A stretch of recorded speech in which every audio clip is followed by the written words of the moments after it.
Hello guys, आज के इस क्लास में हम लोग डिटर्मिनेंट के बारे में पढ़ेंगे और इस डिटर्मिनेंट का मतलब होता है सारणिक। ये आपका क्लास 12th का 4 नंबर चैप्टर है। अलग अलग बुक में 3 नंबर भी चैप्टर होते हैं, तो वो अपना अनुसार आप देख लीजिएगा। ये क्लास 12th है, ठीक है। लेकिन इस लेक्चर में हम आपको जितना भी कंसेप्ट होता है, कंसेप्ट पर लगने वाले जितना प्रॉपर्टीज होता है, आखिर डिटर्मिनेंट का यूज कहाँ पर होता है, डिटर्मिनेंट आखिर होता क्या है, इसका कितना सारी गुण धर्म होता है, कौन सी क्वेश्चन पूछेगा, कौन सी क्वेश्चन नहीं पूछेगा, important concept, fundamental theorem and basic concept के साथ बात करते हैं। आप जानते हैं कि डिटर्मिनेंट का मतलब होता है सारणिक और सारणी का मतलब टेबल। सारणी का मतलब टेबल। जैसे कि मान लीजिए फॉर एग्जांपल में कहूँ पर लिखा हुआ है AB और माइनस में लिखा हुआ है CD। अगर जो इसको आपको डिटर्मिनेंट के रूप में मतलब सारणी मतलब एक टेबल तैयार करना है, तो टेबल तैयार करने के लिए आपको पहाड़ा जैसा पाई पारना होगा। आप एक भी पाई पार सकते हैं या डबल पाई भी पार सकते हैं, मान लीजिए, लेकिन दोनों ओर आपको पारना होगा, जैसे कि मैंने पार भी दिया, ठीक है। तो आपको इस प्रकार से जान, जैसे कि AB आपका साथ में, तो एक बी के लेफ्ट के ऊपर लिखना है और दूसरा B को राइट के नीचे लिखना है। फिर इसी प्रकार C है, तो C को राइट के ऊपर लिखना है और D को लेफ्ट के नीचे लिखना है। मतलब इस प्रकार इस चीज़ को लिखा जा सकता है। याद रखिएगा, लेफ्ट साइड से हम लोग राइट साइड के नीचे वाले से गुना करते हैं। A में B से गुना करेंगे तो हमारा AB हो जाएगा। उसी प्रकार राइट साइड के ऊपर से लेफ्ट साइड के नीचे में गुना करते हैं। C में D से गुना करेंगे तो CD। और एक डिटर्मिनेंट का प्रॉपर्टीज होता है कि तिरछा गुना करने के बाद बीच में क्या होगा, माइनस होगा। और याद रखिएगा, इस प्रकार के बने अवयव को, जैसे कि आपका A हो गया, B हो गया, C हो गया, D हो गया, ये टोटल एलिमेंट को हम लोग रचक कहते हैं। अवयव कहिए या सारणी के बनाने वाले स्ट्रक्चर के एलिमेंट कहिए, मतलब कि अवयव कहिए या रचक कहिए, इसको एलिमेंट या कंस्टिट्यूएंट कहते हैं। इसमें हम आपको बात कर लें तो एकदम खड़ी रेखाओं को हम लोग कॉलम कहते हैं। जैसे कि AB आपका एक कॉलम हो गया। कॉलम का मतलब जानते होइएगा, फर्स्ट कॉलम हो गया, ये आपका सेकेंड कॉलम हो गया। ये सूती रेखाओं को हम लोग रो कहते हैं। रो नंबर फर्स्ट हो गया, ये रो नंबर हमारा सेकेंड हो गया। देखिए, वर्टिकल लाइन खड़ा वाला लाइन होगा तो उसको रो कहिएगा।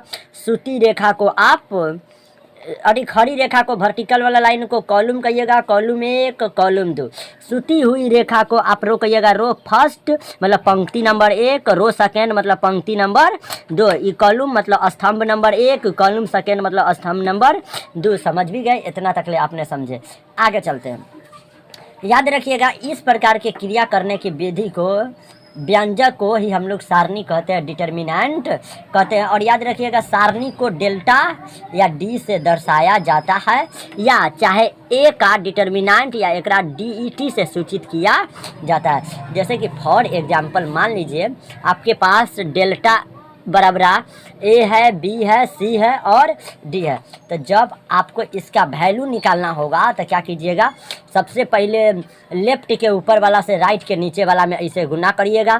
फिर उसी प्रकार राइट के ऊपर वाला से लेफ्ट के नीचे वाला में गुना करिएगा और बीच में माइनस दीजिएगा। तो A में D से गुना करिएगा तो AD, फिर बीच में माइनस, B और C में गुना करिएगा तो BC। तो गुना में आगे पीछे करने से कोई फर्क नहीं पड़ता है। 2 गुने 5 चाहे 5 गुने 2 कितना होगा, 10 ही होगा। जैसे कि मान लीजिए एक भारी 3 गो, ये जो हमारा है इसमें एक रो और एक रो 2, मतलब रो की संख्या कै गो हो गया, 2 गो। एक कॉलम और एक कॉलम, कै कॉलम, 2 कॉलम, मतलब 2 गुने 2 कोटि की आबी हो गया, 2 गुने 2 ऑर्डर ऑफ मैट्रिक्स हो गए। लेकिन ये जो देखिए, इसमें आपके पास कितना एलिमेंट है, इसमें आपके पास 1 रो, 2 रो, 3 रो है, ठीक है। कॉलम कै गो है, 1 कॉलम, 2 कॉलम, 3 कॉलम, मतलब 3 गुने 3 मतलब 3 तिहाई 9 गो एलिमेंट इसके अंदर है। 9 एलिमेंट कहने का मतलब 9 गो अवयव है। अगर जो इसको गुना करना होगा तो याद रखिएगा, इसको हम लोग बोलते हैं A11 का एलिमेंट है, इसको हम लोग बोलते हैं A12 का एलिमेंट है, इसको हम लोग बोलते हैं A13 का एलिमेंट है।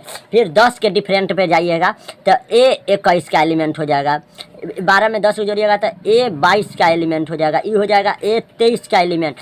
फिर 10 के अंतर पर जाइएगा तो 10 जोड़िएगा तो 21 हुआ, 10 गो A31 का एलिमेंट, ये हो जाएगा B3। A32 का एलिमेंट C3 हो जाएगा A33 का एलिमेंट। अब इसमें कुछ माइनस प्लस के लफड़ा है, तो सुनिए, माइनस प्लस के लफड़ा, इसके लिए एक कंसेप्ट ट्रिक लगाए हुए हैं हम लोग, आइए दिखाते हैं। जैसे कि आपको माइनस प्लस में ना कन्फ्यूजन होना है, इसके लिए मैंने एक ट्रिक रखा है। अगर जो इसके एलिमेंट में जैसे कि A11 है, ठीक है, A11 इसके नंबर को आप जोड़िएगा। अगर इसका नंबर अगर जो सम संख्या हो गया तो वो एलिमेंट प्लस में होगा। जैसे कि एगो या एगो के जोड़िएगा तो कैगो हुआ, दो आपका सम संख्या, जो दो के पहरा में आता है सम संख्या, जैसे कि 2 4 6 8 10। जैसे कि 3 गो या एगो 4 गो सम संख्या था, चिन्ह प्लस में होगा। कोई पूछेगा A22 के चिन्ह कथी में होगा, तो 2 गो 4 गो सम संख्या होगा तो प्लस में होगा। A33 तो 3 गो 6 गो 6 एक सम संख्या है तो इसका चिन्ह कथी में होगा, प्लस में।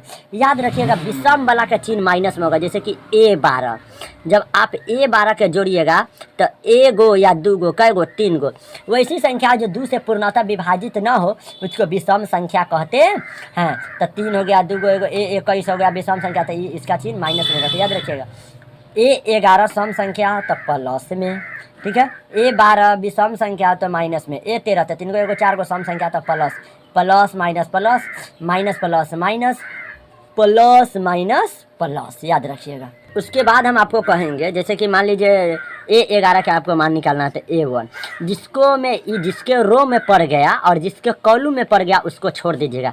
A11 कौन रो में पड़ता है तो फर्स्ट रो में, किस कॉलम में पड़ता है तो फर्स्ट कॉलम में, तो उसको भूल जाइए, फॉरगेट कर दीजिए। आपके पास क्या बच गया, B2 C2, तब देखिए B2 C2, इधर बच गया B3 तो C3 तो लिख दिए। फिर उसी प्रकार B1 के लीजिए, रो को लीजिएगा तो रो को लीजिएगा, कॉलम को लीजिएगा तो कॉलम को लीजिएगा। तो B1 कितना के मान A12 तो 2 गो या एगो 3 गो विषम संख्या, इसलिए माइनस B1 के जगह B1। आप सोचिए B कौन रो में है तो ये बेचारा फर्स्ट रो में है, तो फर्स्ट रो को भूल जाइए। कौन कॉलम में है तो सेकेंड कॉलम में है, तो एक भूल जाइए। तो आपके पास क्या बच गया, A2 C2 A3 C3, A2 C2 तो A2 C2 A3 C3, ठीक है। उसी प्रकार आपको एगो और बच गया रो में के पास C1, तो आपको C1 लेना। और C1 कितना पर पड़ता है, A13 पड़ता है, 3 गो एगो 4 गो सम संख्या मतलब प्लस। तो C1 कौन रो में पड़ता है, फर्स्ट रो में। C1 कौन कॉलम में पड़ता है तो थर्ड कॉलम में, तो उसको छोड़ दीजिए। आपके पास क्या बच गया, A2 B2 A3 B3, A2 B2 A3 B3। उसके बाद आपको तो हम इसका मान निकालना सिखाए किए हैं। A1 के जगह A1 तिरछा गुना कर दीजिए, B2 में C3 से गुना एना करके गुना कर दीजिए, और बीच में माइनस लगा दीजिए, C2 में B3 गुना कर दीजिए, फिर वाला माइनस लगा दीजिए। B1 के जगह B1 फिर तिरछा गुना कर दिए, A2 C3 और माइनस C2 A3, ठीक है। और फिर उसी प्रकार प्लस डाल दीजिए, C1 में A2 B3 हो जाएगा या माइनस में B2 A3 हो जाएगा। और याद रखिएगा केवल वर्ग मैट्रिक्स का ही डिटर्मिनेंट निकाला जा सकता है। अगर जो वर्ग मैट्रिक्स नहीं होगा तो उसका मान नहीं निकाला जाएगा। जैसे कि मान लीजिए कोई एलिमेंट 4 है, 3 है, 2 है, 5 है, ठीक है। अब मान लीजिए कि मैट्रिक्स डिटर्मिनेंट A बराबर दिया हुआ है, ठीक है। तो 4 3 2 5 है, तो इसमें रो की संख्या कै गो है, तो पहले हम लोग रो को लिखते हैं, फिर गुने, उसके बाद कॉलम को लिखते हैं। तो ये आपका रो 1 नंबर, ये आपका रो 2 नंबर, तो एक R1 R2। तो आपके पास एगो रो 2 गो, तो रो को पहले लिखेंगे, ठीक है। और खड़ी लाइन को, उधर बाधा रेखा को हम लोग बोलते हैं कॉलम, वर्टिक्स लाइन को कॉलम नंबर फर्स्ट और कॉलम नंबर सेकेंड। एगो कॉलम 2 गो कॉलम, मतलब कि जेकर रो की संख्या और कॉलम की संख्या, जिसका रो की संख्या कॉलम की संख्या आपस में बराबर हो जाए उसको हम लोग स्क्वायर मैट्रिक्स कहते हैं। और केवल वह वर्ग मैट्रिक्स का ही डिटर्मिनेंट निकाला जा सकता है। ये बात को याद करिएगा, इसको रो या कतार भी कहा जाता है। जैसे कि आपके पास एक क्वेश्चन दिए हैं, फाइंड द वैल्यू, मान निकालिए, ठीक है। जैसे कि ये कंसेप्ट है, तिरछा गुना कर देते, बीच में सब्ट्रैक्शन का साइन लगा देते और घटा देते उसको, तो आपका मान निकल जाता है, ठीक है। तो डेल्टा बराबर मान लीजिए, तो इसका तिरछा कहाँ से जाएगा, ऐसे जाएगा, 9 गुने 4 लिखिएगा, बीच में फार्मूला वाला माइनस लिखिएगा, और फिर लिखिएगा 3 गुने 12 चाहे 12 गुने 3 गुना करिएगा, तो आपका डेल्टा का मान निकल जाएगा, मतलब सारणी के मान निकल जाएगा। 9 चौका 36 और 12 तिहाई 36, आपका 0 मान हो गया। उसी प्रकार मान लीजिए एक क्वेश्चन और हम आपको देते हैं। इस क्वेश्चन को मान लीजिए आपको मान ही निकालना है। जैसे कि यदि मान लीजिए कि कोई डिटर्मिनेंट x 5 x बराबर 24 है, तो आपको x से मान निकाला। तो आप लोग जानते हैं कि क्रॉस गुना कीजिएगा, x में x से गुना करिएगा और माइनस 5 में x से गुना करिएगा, बराबर में आपको 24 दिया है। x गुने x का स्क्वायर हो जाएगा, माइनस 5 में x से करिएगा 5x, प्लस में 24 इधर गया था माइनस में 24, बराबर में आपका 0 हो जाएगा। आप इसको फर्स्ट इंटू लास्ट पर क्या कर सकते हैं, तोड़ सकते हैं। फर्स्ट कितना है, 1 है, ठीक है, और लास्ट कितना है 24 है, तो 24 इसको लिख सकते हैं। 24 से कम कितना हो जाएगा 24। आपको इस प्रकार तोड़ना है 24 को कि जोड़ने या घटाने पर -5 आना चाहिए। तो मान लीजिए हम इसको लिखते हैं 8 3 24। अब माइनस में लाना था, 8 को रखते हैं माइनस में और 3 को रखते हैं प्लस में। माइनस प्लस घट जाएगा, 8 में से 3 जाएगा तो आपका 5 को बच जाएगा। माइनस बड़ी संख्या तो माइनस, मतलब इस चीज़ को ऐसे तोड़ा जा सकता है।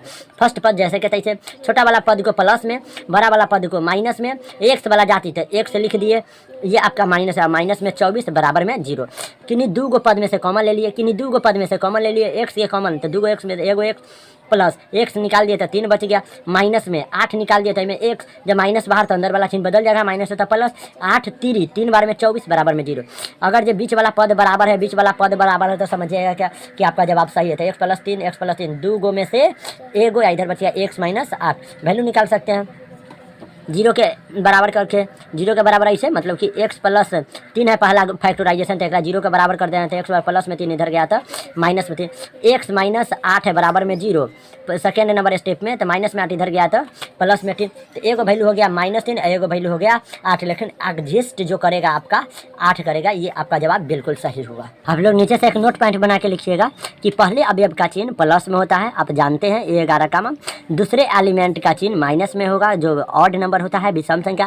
तथा तीसरे अवयव का चिन्ह प्लस में लिया जाएगा जो सम संख्या होता है, इवन नंबर होता है। अवयवों के गुणांक को हम लोग उप सारणी माइनर्स कहते हैं, याद रखिएगा। अवयव को जो गुणांक होगा, जैसे कि मान लीजिए आपके पास कोई एलिमेंट है, जैसे कि मान लीजिए यही आपके पास एलिमेंट है, इसके आगे 4 डाल दिए तो इस डिटर्मिनेंट के ई गुणांक कहलाया, समझे कि नहीं। और इसी गुणांक को हम लोग उप सारणी कहते हैं। चलिए मेरे प्यारे बच्चे, लवली स्टूडेंट, आप लोग ज़रा इस क्वेश्चन का मान ज्ञात कीजिए। पहले बनाइएगा, उसका बाद आंसर मैच कीजिएगा, ना तो चोरी मारिएगा ना तो मार डंडा से सीधा कर दिया जाएगा आप लोग को, समझ गए।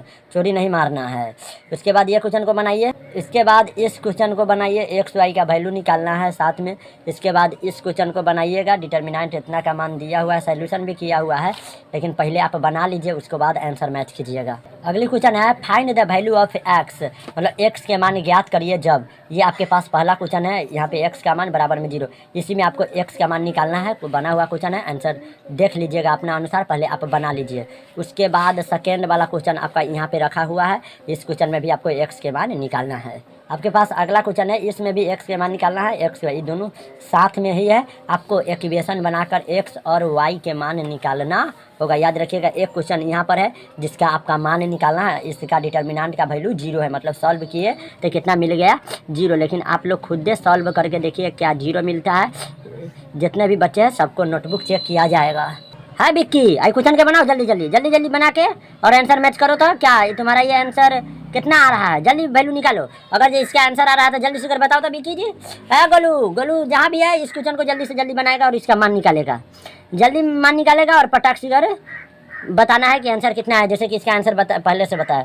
रोशनी जहाँ भी हो इस क्वेश्चन को जल्दी बनाएगी और आंसर कमेंट करेगी कि आंसर कितना आ रहा है। इसका आंसर बनाने के बाद पता चलेगा आप लोग को। अगर जो 77 आ रहा है तो आपका जवाब सही है, नहीं तो गलत है। उसी प्रकार रूपाली जहाँ भी हो इस क्वेश्चन को जल्दी से जल्दी बनाए।